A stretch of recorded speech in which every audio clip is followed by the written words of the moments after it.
Judges chapter 19. In those days Israel had no king.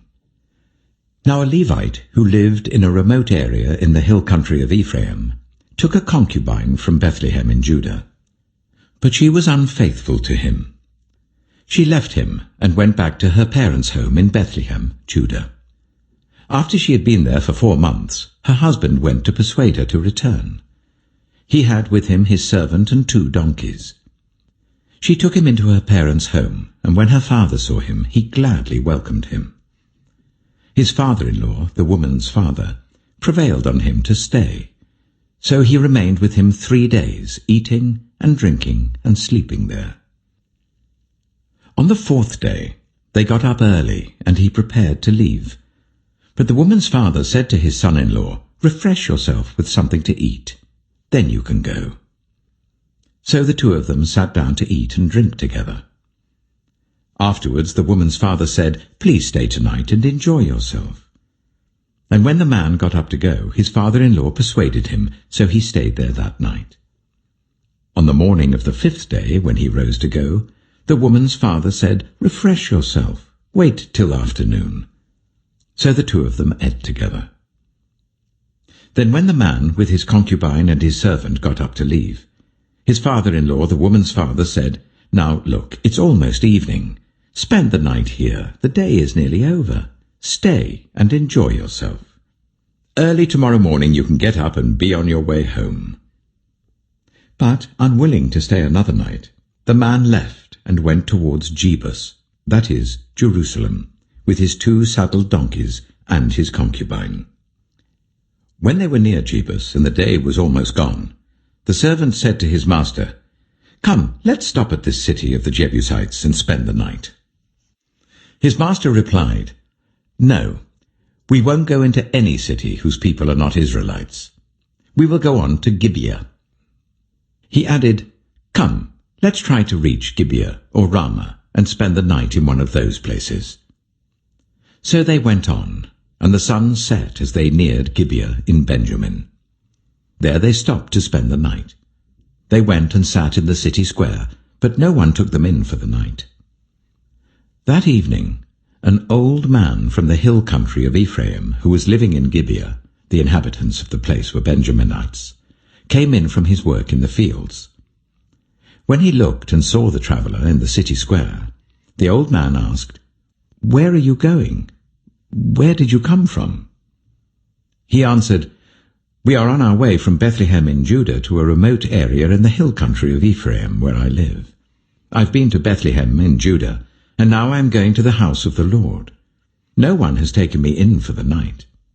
We have both straw and fodder for our donkeys, and bread and wine for ourselves, your servants, me, the woman, and the young man with us. We don't need anything." "You are welcome at my house," the old man said. "Let me supply whatever you need. Only don't spend the night in the square." So he took him into his house and fed his donkeys. After they had washed their feet, they had something to eat and drink. While they were enjoying themselves, some of the wicked men of the city surrounded the house. Pounding on the door, they shouted to the old man who owned the house, "Bring out the man who came to your house so we can have sex with him." The owner of the house went outside and said to them, "No, my friends, don't be so vile. Since this man is my guest, don't do this outrageous thing. Look, here is my virgin daughter and his concubine. I will bring them out to you now, and you can use them and do to them whatever you wish. But as for this man, don't do such an outrageous thing." But the men would not listen to him. So the man took his concubine and sent her outside to them. And they raped her and abused her throughout the night. And at dawn they let her go. At daybreak the woman went back to the house where her master was staying, fell down at the door, and lay there until daylight. When her master got up in the morning and opened the door of the house and stepped out to continue on his way, there lay his concubine, fallen in the doorway of the house, with her hands on the threshold. He said to her, "Get up, let's go." But there was no answer. Then the man put her on his donkey and set out for home. When he reached home, he took a knife and cut up his concubine limb by limb into 12 parts and sent them into all the areas of Israel. Everyone who saw it was saying to one another, "Such a thing has never been seen or done, not since the day the Israelites came up out of Egypt." Just imagine. We must do something. So speak up. Judges chapter 20. Then all Israel, from Dan to Beersheba, and from the land of Gilead, came together as one and assembled before the Lord in Mizpah. The leaders of all the people of the tribes of Israel took their places in the assembly of God's people, 400,000 men armed with swords. The Benjaminites heard that the Israelites had gone up to Mizpah. Then the Israelites said, "Tell us how this awful thing happened." So the Levite, the husband of the murdered woman, said, "I and my concubine came to Gibeah in Benjamin to spend the night. During the night the men of Gibeah came after me and surrounded the house, intending to kill me. They raped my concubine, and she died. I took my concubine, cut her into pieces, and sent one piece to each region of Israel's inheritance, because they committed this lewd and outrageous act in Israel. Now all you Israelites, speak up and tell me what you have decided to do." All the men rose up together as one, saying, "None of us will go home. No, not one of us will return to his house. But now this is what we'll do to Gibeah. We'll go up against it in the order decided by casting lots. We'll take 10 men out of every 100 from all the tribes of Israel, and 100 from 1,000, and 1,000 from 10,000, to get provisions for the army. Then when the army arrives at Gibeah in Benjamin, it could give them what they deserve for this outrageous act done in Israel." So all the Israelites got together and united as one against the city. The tribes of Israel sent messengers throughout the tribe of Benjamin, saying, "What about this awful crime that was committed among you? Now turn those wicked men of Gibeah over to us, so that we may put them to death and purge the evil from Israel." But the Benjaminites would not listen to their fellow Israelites. From their towns they came together at Gibeah to fight against the Israelites. At once the Benjaminites mobilized 26,000 swordsmen from their towns, in addition to 700 able young men from those living in Gibeah. Among all these soldiers there were 700 select troops who were left-handed, each of whom could sling a stone at a hair and not miss. Israel, apart from Benjamin, mustered 400,000 swordsmen, all of them fit for battle. The Israelites went up to Bethel and inquired of God. They said, "Who of us is to go up first to fight against the Benjaminites?" The Lord replied, "Judah shall go first." The next morning the Israelites got up and pitched camp near Gibeah. The Israelites went out to fight the Benjaminites and took up battle positions against them at Gibeah. The Benjaminites came out of Gibeah and cut down 22,000 Israelites on the battlefield that day. But the Israelites encouraged one another and again took up their positions where they had stationed themselves the first day. The Israelites went up and wept before the Lord until evening. And they inquired of the Lord. They said, "Shall we go up again to fight against the Benjaminites, our fellow Israelites?" The Lord answered, "Go up against them." Then the Israelites drew near to Benjamin the second day. This time, when the Benjaminites came out from Gibeah to oppose them, they cut down another 18,000 Israelites, all of them armed with swords. Then all the Israelites, the whole army, went up to Bethel, and there they sat, weeping before the Lord. They fasted that day until evening, and presented burnt offerings and fellowship offerings to the Lord. And the Israelites inquired of the Lord. In those days the ark of the covenant of God was there, with Phinehas, son of Eleazar, the son of Aaron, ministering before it. They asked, Shall we go up again to fight against the Benjaminites, our fellow Israelites, or not?" The Lord responded, "Go, for tomorrow I will give them into your hands." Then Israel set an ambush around Gibeah. They went up against the Benjaminites on the third day, and took up positions against Gibeah as they had done before. The Benjaminites came out to meet them, and were drawn away from the city. They began to inflict casualties on the Israelites as before, so that about 30 men fell in the open field and on the roads, the one leading to Bethel and the other to Gibeah. While the Benjaminites were saying, "We are defeating them as before," the Israelites were saying, "Let's retreat and draw them away from the city to the roads." All of the men of Israel moved from their places and took up positions at Baal Tamar, and the Israelite ambush charged out of its place on the west of Gibeah. Then 10,000 of Israel's able young men made a frontal attack on Gibeah. The fighting was so heavy that the Benjaminites did not realize how near disaster was. The Lord defeated Benjamin before Israel, and on that day the Israelites struck down 25,100 Benjaminites, all armed with swords. Then the Benjaminites saw that they were beaten. Now the men of Israel had given way before Benjamin, because they relied on the ambush they had set near Gibeah. Those who had been in ambush made a sudden dash into Gibeah, spread out and put the whole city to the sword. The Israelites had arranged with the ambush so that they should send up a great cloud of smoke from the city, and then the Israelites would counterattack. The Benjaminites had begun to inflict casualties on the Israelites, about 30, and they said, "We are defeating them as in the first battle." But when the column of smoke began to rise from the city, the Benjaminites turned and saw the whole city going up in smoke. Then the Israelites counterattacked, and the Benjaminites were terrified, because they realized that disaster had come on them. So they fled before the Israelites in the direction of the wilderness, but they could not escape the battle. And the Israelites who came out of the towns cut them down there.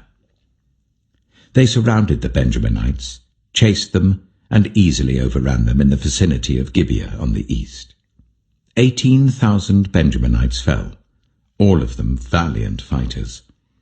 As they turned and fled towards the wilderness to the rock of Rimmon, the Israelites cut down 5,000 men along the roads. They kept pressing after the Benjaminites as far as Gidom, and struck down 2,000 more. On that day, 25,000 Benjaminite swordsmen fell, all of them valiant fighters. But 600 of them turned and fled into the wilderness to the rock of Rimmon, where they stayed for 4 months. The men of Israel went back to Benjamin and put all the towns to the sword, including the animals and everything else they found. All the towns they came across they set on fire. Judges chapter 21. The men of Israel had taken an oath at Mizpah. "Not one of us will give his daughter in marriage to a Benjaminite."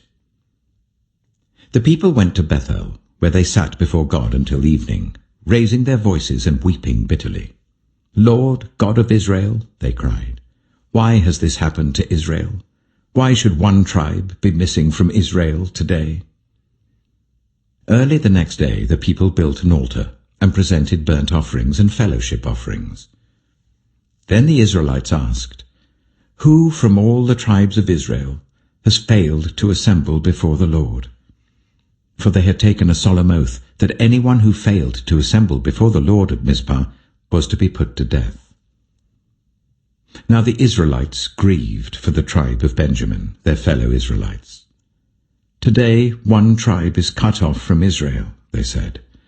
"How can we provide wives for those who are left, since we have taken an oath by the Lord not to give them any of our daughters in marriage?" Then they asked, "Which one of the tribes of Israel failed to assemble before the Lord at Mizpah?"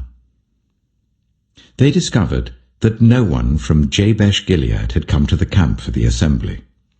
For when they counted the people, they found that none of the people of Jabesh Gilead were there. So the assembly sent 12,000 fighting men with the instructions to go to Jabesh-Gilead and put to the sword those living there, including the women and children. "This is what you are to do," they said. "Kill every male and every woman who is not a virgin." They found among the people living in Jabesh-Gilead 400 young women who had never slept with a man, and they took them to the camp at Shiloh in Canaan. Then the whole assembly sent an offer of peace to the Benjaminites at the rock of Rimmon. So the Benjaminites returned at that time, and were given the women of Jabesh-Gilead who had been spared. But there were not enough for all of them. The people grieved for Benjamin because the Lord had made a gap in the tribes of Israel. And the elders of the assembly said, "With the women of Benjamin destroyed, how shall we provide wives for the men who are left?" "The Benjaminite survivors must have heirs," they said, "so that a tribe of Israel will not be wiped out. We can't give them our daughters as wives, since we Israelites have taken this oath, 'Cursed be anyone who gives a wife to a Benjaminite.' But look, there is the annual festival of the Lord in Shiloh, which lies north of Bethel, east of the road that goes from Bethel to Shechem and south of Lebonah." So they instructed the Benjaminites, saying, "Go and hide in the vineyards and watch. When the young women of Shiloh come out to join in the dancing, rush from the vineyards, and each of you seize one of them to be your wife. Then return to the land of Benjamin. When their fathers or brothers complain to us, we will say to them, 'Do us the favor of helping them, because we did not get wives for them during the war. You will not be guilty of breaking your oath, because you did not give your daughters to them.'" So that is what the Benjaminites did. While the young women were dancing, each man caught one and carried her off to be his wife. Then they returned to their inheritance and rebuilt the towns and settled in them. At that time, the Israelites left that place and went home to their tribes and clans, each to his own inheritance. In those days, Israel had no king. Everyone did as they saw fit.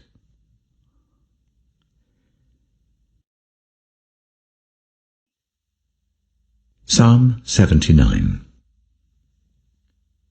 O God, the nations have invaded your inheritance. They have defiled your holy temple. They have reduced Jerusalem to rubble.